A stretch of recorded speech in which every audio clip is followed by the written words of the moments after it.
কবিগুরু রবীন্দ্রনাথ ঠাকুরের বীর পুরুষ। মনে করো যেন বিদেশ ঘুরে মাকে নিয়ে যাচ্ছি অনেক দূরে। তুমি যাচ্ছ পালকিতে মা চড়ে, দরজা দুটো একটুকু ফাঁক করে।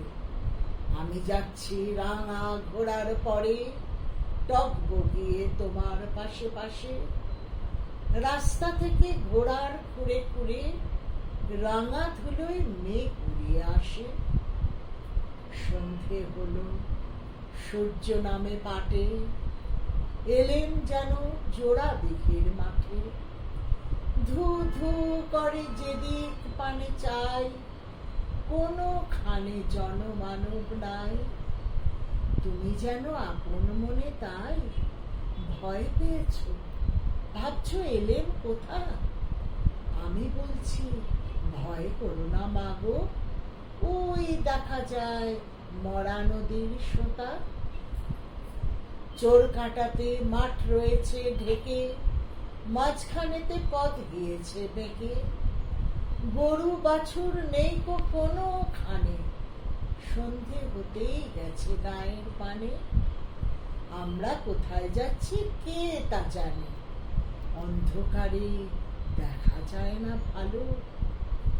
তুমি জানো বললে আমায় ডেকে, দিঘির ধারে ওই যে কিসের আলো। এমন সময় হারে রে রে রে রে, ওই যে কারা আসতেছে ডাক ছেড়ে। তুমি ভয়ে পালকিতে এক কোণে ঠাকুর দেবতা স্মরণ করছো মনে। বেয়ারাগুলো পাশের কাঁটা বনে, পালকি ছেড়ে কাঁপছে থর থর।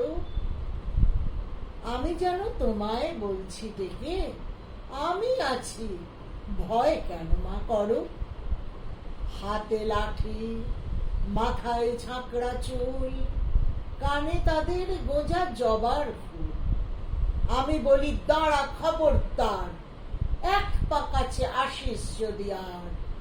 এই চেয়ে দেখ আমার তলোয়ার, টুকরো করে দেব তোদের সেরে। শুনে তারা লম্ফ দিয়ে ওঠে, চেঁচিয়ে উঠল হারে রে রে রে রে। তুমি বললে যাসনে খোকা ওরে, আমি বলি দেখো না চুপ করে। ছুটিয়ে ঘোড়া গেলেন তাদের মাঝে, ঢাল তলোয়ার ঝনঝনিয়ে বাজে। কি ভয়ানক লড়াই হলো মাঝে, শুনে তোমার গায়ে দেবে কাঁটা। কত লোক যে পালিয়ে গেল ভয়ে, কত লোকের মাথা পড়ল কাটা। এত লোকের সঙ্গে লড়াই করে ভাবছো খোকা গেলই বুঝি মরে। আমি তখন রক্ত মেখে ঘেমে বলছি এসে লড়াই গেছে থেমে। তুমি শুনে পালকি থেকে নেমে চুমো খেয়ে নিচ্ছ আমায় কোলে। বলছো ভাগ্যে খোকা সঙ্গে ছিল, কি দুর্দশাই হতো তা না হলে। রোজ কত কি ঘটে যাহা তাহা, এমন কেন সত্যি হয় না আহা। ঠিক যেন এক গল্প হতো তবে, শুনতো যারা অবাক হতো সবে। দাদা বলতো কেমন করে হবে, খোকার গায়ে এত কি জোর আছে। পাড়ার লোকে সবাই বলতো শুনে, ভাগ্যে খোকা ছিল মায়ের কাছে। নমস্কার।